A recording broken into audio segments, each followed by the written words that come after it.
So even with that, man, how can we bridge the relationship, not only on the collegiate level, but on the youth level with parents and coaches? Because I know that becomes a conflict of interest.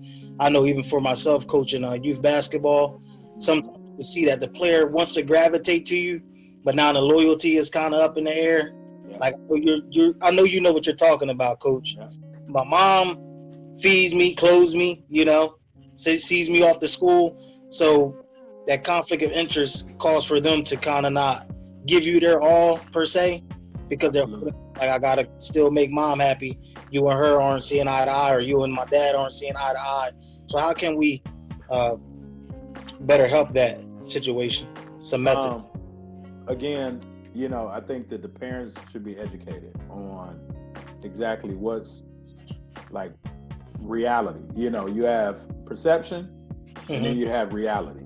And now that doesn't mean that reality is final, right? Mm-hmm. But the perception that any parent has is that their kid is the best thing since sliced bread, right?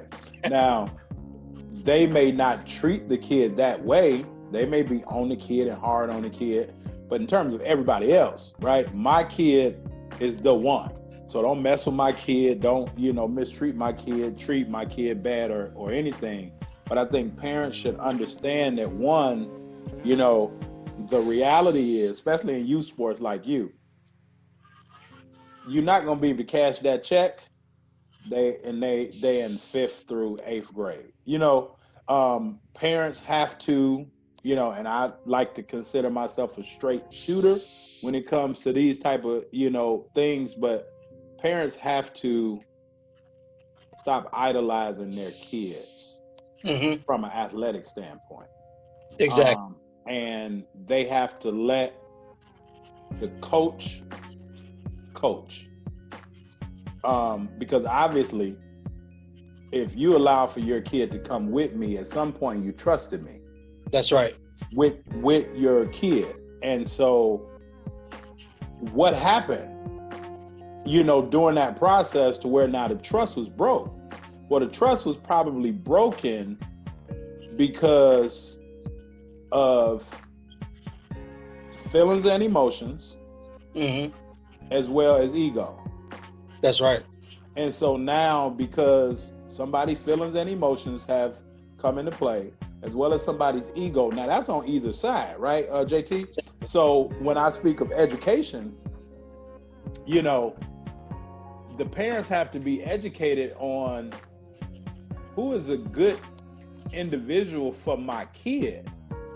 Does that make sense? Like, you can be a star athlete when you were, you know, you could have played in the pros, you could have played a high level college, you could be one of those names on the front of a jersey and coach for one of those teams, but that doesn't necessarily mean that you're right for my kid That's based on my kid's learning style, based on if you know what you're doing, or again, that perception, if I think that you know what you're doing. And so now, again, the same way with that scholarship, with that binding contract, once you get them there and now they aren't doing what you would like for them to do, mm-hmm. now you get upset, you get emotional, egos come into play. Well, you didn't play my kid a lot. How come my son or daughter is coming out? Why do you treat others the same way? Well, when parents get more educated on, okay, well, what are you, Coach Burks, treating my kid as a basketball player, or are you, Coach Burks, treating my kid as a human being That's right. that plays basketball? Does that make sense? Exactly. And so if you just treat that kid can play.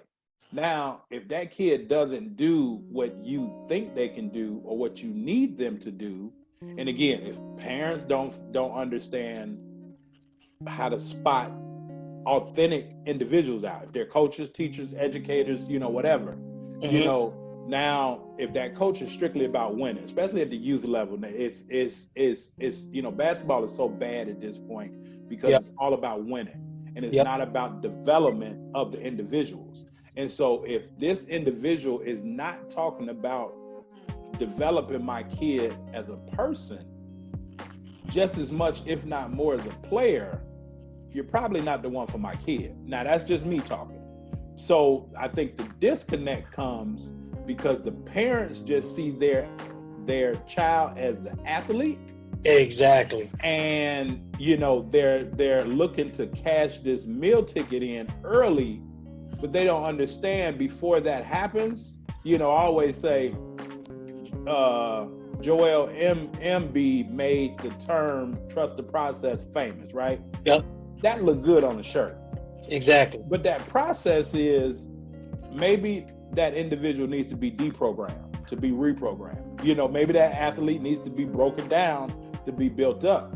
Well, in that breaking down stage, in that deprogramming stage, it's going to be some adversity.